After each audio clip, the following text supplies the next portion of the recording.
Hola, un video más en el que vamos a hablar sobre la cobertura celular, es decir, la pared celular y el espacio externo, la matriz. Esto no es espacio vacío. Generalmente, fuera de la membrana existen alguna serie de materiales y de condiciones muy importantes para la fisiología celular. Algunas células tienen alrededor de la membrana una pared. Esta es básicamente una acumulación de X o Y tipo de sustancias. La sustancia que forma parte de la pared celular es variable. En cada tipo de organismos existe un tipo o varios tipos diferentes de materiales que se acumulan en la pared. En los procariotas, en Monera, en el grupo de las bacterias, algunas de ellas presentan una pared celular. Generalmente, esta está formada por una sustancia llamada mureína. La mureína es un azúcar, un grupo de azúcares mezclado con proteínas. Por eso recibe el nombre de peptidoglucano o peptidoglicano. Además, existe una sustancia también llamada ácido teicoico. En este esquema vemos la pared, la membrana celular, cómo es la membrana celular típica de un organismo que no presenta pared. Básicamente está formada por una capa, como vemos acá, de peptidoglicano y por una segunda membrana, una membrana superficial encima de la membrana plasmática. Esa pared celular, que es muy débil y que básicamente se podría decir que no existe, está conformada de esta forma. Las bacterias que presentan pared celular lo que presentan es varias capas de ácido de peptidoglicano, como vemos acá en rojo, y varias cadenas de ácido teicoico que se unen o se ubican en forma perpendicular a las diferentes capas de peptidoglucano. Esta capa puede ser una protección extra para ciertas bacterias.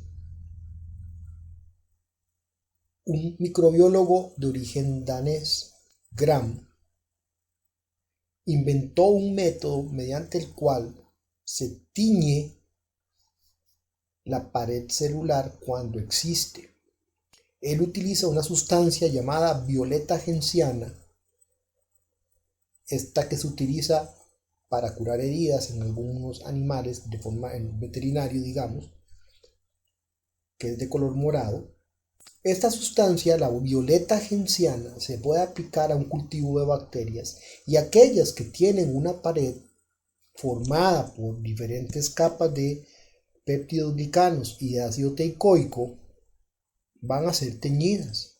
A estas bacterias se les denomina gram positivas por ser susceptibles a teñirse a la tinción de gram. Mientras que las bacterias que presentan esta estructura se les conoce como gram negativas por no tener la capacidad de teñirse con esta sustancia llamada violeta genciana. De esta manera es que se pueden clasificar las bacterias como gram positivas y gram negativas, y esto representa mucha importancia a la hora de definir, por ejemplo, un tratamiento con X o Y tipo de antibiótico.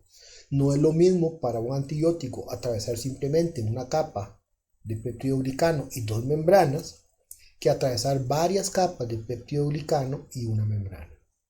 De esta manera es que se pueden diferenciar los procariotas como gram positivos y gram negativos, especialmente los que tienen importancia médica, veterinaria.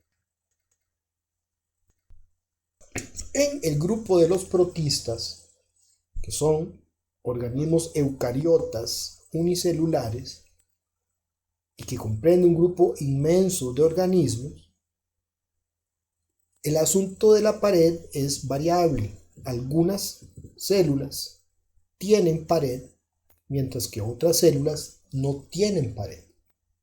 Las células que presentan pared tienen diferentes tipos o materiales que forman esta pared. Por poner unos pocos ejemplos, podemos hablar de sulfato de estroncio, podemos hablar de celulosa, podemos hablar de carbonato de calcio o bien de sílice. Sílice es vidrio. Entonces, algunas células, como por ejemplo las diatomeas, que representan estas que ven acá, y aquí hay un video que pueden observar sobre el tema de la pared. Esas diatomeas que vamos a probablemente observar a nivel de laboratorio tienen precisamente su característica principal es la presencia de sílice en su pared celular. Algunas algas presentan, por ejemplo, celulosa. Algunas amebas, como esto que se ve por acá, es una ameba que tiene una cubierta, probablemente de sulfato de estroncio. Entonces, en el grupo de los protistas, que es un grupo sumamente grande, se dan dos posibilidades, al igual que en el de las bacterias: tener pared o no tener pared. Y cuando hay pared en el grupo de los protistas, puede ser de diferentes materiales. En el caso de los hongos, es diferente. Todos los hongos se caracterizan por tener una pared celular formada básicamente por una sustancia llamada quitina. Aquí podemos ver un poquito de información sobre la quitina si hacemos clic. La quitina forma diferentes láminas y están acomodadas sobre la membrana. Por ejemplo, aquí podemos ver en este esquema la quitina se ubica sobre la membrana en diferentes capas fibrosas, y luego hay varias capas más de proteínas y de azúcares o glucanos sobre la capa de quitina. Esto es válido para los hongos multicelulares o unicelulares. Entonces, en el caso del reino fungi o los hongos, todos los organismos presentan pared formada especialmente por varias capas de quitina. En el caso de las plantas, hay varios componentes que forman la pared. Lo típico es encontrar que la pared celular, que se puede observar aquí, en el caso de una planta, una célula por aquí, aquí está la membrana, esta es la pared, aquí hay otra célula, aquí se ve la otra membrana y aquí está la otra pared. Se ve que hay dos paredes que están unidas por medio de un tipo de pegamento especial llamado la lámina media, pero la pared celular en el caso de las plantas está formada, como decía, por diferentes sustancias. La celulosa, podemos ver un video sobre el tema, es la más importante, pero hay otro tipo de sustancias como son las pectinas, la lignina y algunas hemicelulosas. Entonces es importante que entendamos que en el caso de las plantas, todas las plantas que son eucariotas multicelulares van a tener una pared celular. Aquí podemos ver una fotografía de esas diferentes capas que tienen las plantas. Inclusive hay una pared primaria y hay una pared secundaria. En el caso de los organismos del reino animal, ninguno tiene pared celular. Pero, independientemente de si es un animal o es una planta o un hongo, en los organismos que son multicelulares, siempre vamos a encontrar la matriz extracelular. Esta matriz extracelular, el término extra significa afuera, y aquí podemos ver un video sobre el tema, está formada por diferentes sustancias químicas. Antes se creía que no eran tan importantes, pero hoy sabemos que estas sustancias químicas de la matriz tienen una importantísima participación en los procesos fisiológicos que ocurren en la membrana y dentro de la célula. Básicamente esta matriz está formada por azúcares, básicamente está formada por proteínas y de alguna manera es un sistema de adhesión o de unión entre células que ayuda a mantener la forma de los tejidos. También existen elementos que le van a permitir, por ejemplo, iones que le permiten a una célula comunicarse eléctricamente con otra. Y entonces aquí en este esquema podemos ver cómo existen proteoglucanos, o sea, proteínas y azúcares, glucoproteínas también. La diferencia entre un proteoglucano y una glucoproteína es que el proteoglucano tiene más proteína que azúcar, mientras que la glucoproteína tiene más azúcar que proteínas.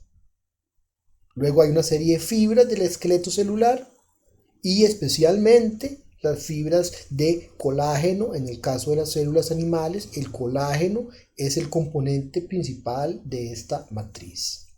Aquí podemos ver un video sobre el tema de la matriz extracelular.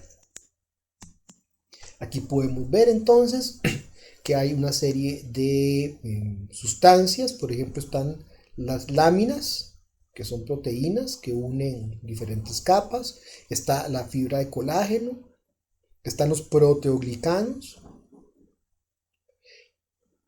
Además, dependiendo, esto es por ejemplo en un epitelio, en un tejido específico, pero ya dentro de un órgano, en la matriz del órgano, en el interior del órgano, la disposición de estas capas ya no es tan ordenada, sino que es diferente, y también existen otras fibras, otras proteínas, como por ejemplo la elastina. Esta es otra representación donde se puede observar la membrana y se puede observar las proteínas de la membrana, los fosfolípidos, el citoplasma lleno de fibras del esqueleto, y por el lado externo podemos ver fibras de colágeno, proteoglicanos y algunas proteínas como por ejemplo las fibronectinas. Entonces es importante entender que esta matriz celular está formada básicamente por fibras de proteína, por algunos azúcares, y que tiene, como vimos acá, importancia en procesos como la adhesión, en procesos como mantener la forma, en procesos como la comunicación y la formación de espacios y cavidades en los diferentes tejidos. Con esto terminamos el tema de la pared celular y la matriz y pasamos al siguiente video. Muchas gracias.